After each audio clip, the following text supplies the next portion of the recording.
In today's video, I will walk you through how to use elliptical arc in AutoCAD.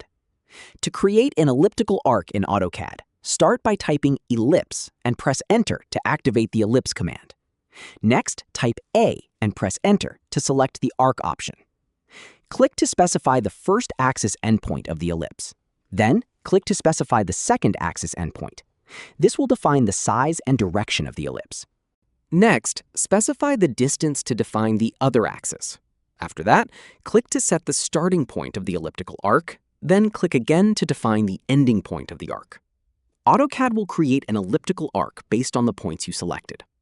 The elliptical arc tool is useful when you need to create curved shapes with an elliptical form. It helps create precise arcs for drawings that require smooth and controlled curves.